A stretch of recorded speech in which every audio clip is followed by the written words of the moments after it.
22. 22? Yeah. I don't know about you. Sorry. So I'm 3 years older than you, but That's what I'm saying. Like, but you're just starting college and I just finished college, so Yeah. that's like a big difference. Yeah. That's That is a big difference. That's That why is- you're my that is nephew. true. Like that's why like you're my son, bro. I shunned you, bro. hey, Fluent, I know you hear this. No, you yeah. Shout out to my man's dad who's a rapper. Yeah. This show is about music, so Yeah. we Yeah, got facts, like facts, facts. the greatest guest ever here. I feel bad for him because he's white and we're kind of like doing the thing again where we just ignore him. Yeah, So you know. please introduce Hello, yourself. everyone. Introduce myself like I haven't been on every episode. I'm about to say. Like, He's cool though. He likes rap. yeah. Yeah. No, I've picked it up. He's cool though. No, he's one of the good ones. One of the good ones. Yeah, all right. yeah, All right. for sure. all right. I tried my best. But yeah, I wanted to talk about the whole college thing and how I finished college before you, right when you started it.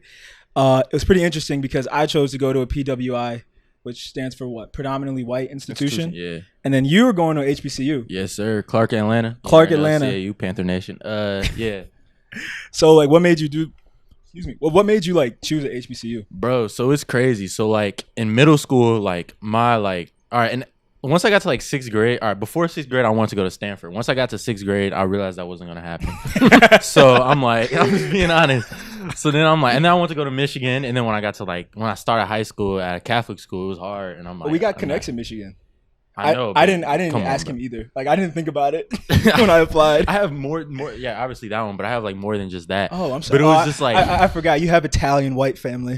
Excuse me. Yeah, You have I'm more- plugged in. Lobster. Are you in the what? Nah. Glad you got that. Nah, but so like yeah, I wanted to go to Michigan and stuff. Honestly, that kind of started from me just being in Ann Arbor a lot. Like I have family there and other things. And then like I started learning about HBCUs. I don't even remember how. Like it was mostly just Howard. I was the only one. It was Yeah. Howard and then Hampton. That's the only one I applied to was Howard. Howard and Hampton, and then yeah, it was always in my mind. And honestly, I didn't really think about where I was going to college that often. Like I kind of knew I didn't want to be in Michigan, Okay. so that was like step number one. And then the end of junior year, I go on a HBCU tour, and Clark was one of the schools we visited. I visited Howard, Clark, Hampton. How'd you get on Morehouse. that tour? What was? It was like this tour that a lot of people in Detroit do. Oh, it's one of the business. Like yeah. It's through a church. I Yep. know that. And me Yeah. and my really close friend Trey went, and we met like 3 of our like closest friends. Shout out to Ajay, Trace, and Lauren. Hey, just keep talking to Yeah, that mic. yeah. No, but that's what's up. Shout out. Yeah, shout out to them. But nah, they so yeah, I go on the tour and I'm like, oh, I like this. Like I didn't really get the full experience because everybody was going on spring break at the time. But I'm like, I really like this, and I'm like, I don't want to be in Michigan. I hate the cold. Yes. So I'm like, naturally, I'm gonna go to HBCU. So then when it was time for me to apply, I did the Common App, and really it was Clark, Tennessee State, Xavier, Shout out. and like FAMU, and then there was other schools that like would offer me like that I applied to that offered me money and stuff. Yeah. But then once I did research on them, I was kind of lukewarm. So then Clark accepted me late. They accepted me like I applied in like October. They accepted me in like May. Howard did that to me too. They did. Howard, really yeah, well. Howard. They didn't even hit me back. So I don't know. They're And then bougie. Xavier accepted me in like June, dude. You know I'm like, named after that school. Yeah, I know. Yeah. Why didn't you apply to Dillard?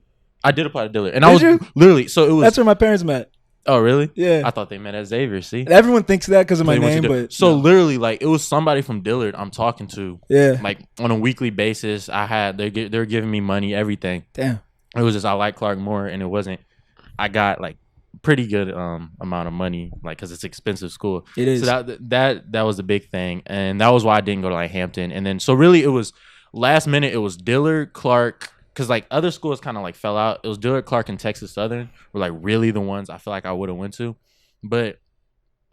I don't know. Just visiting Clark, it being in Atlanta, just everything. I was like, this is where I want to be. I knew people at Morehouse. I knew people at Spelman. Yeah. And I saw the like potential connections. That was my thing. You're about to have the time of your life in Atlanta. Yeah. I'm so very jealous of you. Facts. We spent our college years in East Lansing. It's Yeah. not that bad. Is it? Yeah. Kind of the opposite of. Oh, Atlanta. definitely the opposite of Atlanta. But is it like, is that bad? No, Xavier pisses and moans a lot.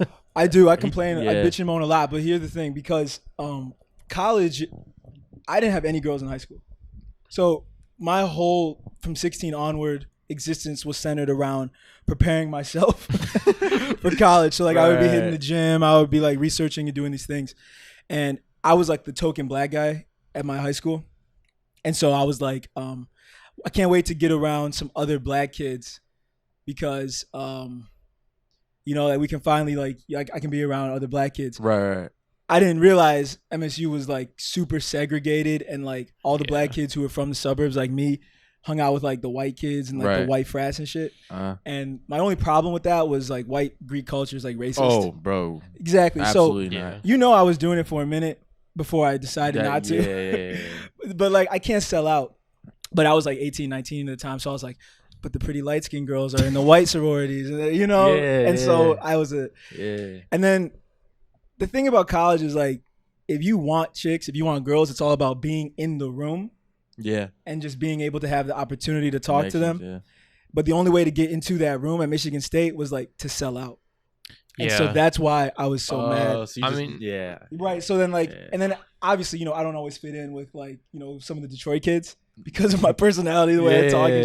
So I was just like in this weird limbo state, and I blamed the school. But I kind of felt that when I was at UAD. Yes. Like I was closer to the black kids, but then like a lot of my interests with music and stuff aligned with like a couple of my white friends. Yeah. So I was like right down the middle, and like even now, like I'm cool with like I have like 3 close white friends that went there and a few close black friends that went there, and I'm like perfectly in the middle. Yeah. And so I kind of get what you're saying. And that was another thing that kind of went in my head was like more people like me, because I'm like, as soon as I finish college, I'm gonna be a minority anywhere. Yeah. So I might as well, if I have the choice, be somewhere where I'm not going to be forced to be a minority.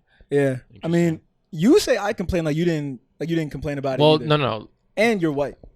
And you've been dating the same woman for 20 years. I was gonna say, if you're not partner searching or girl searching, I can't complain as much. I'm sure I would. I get.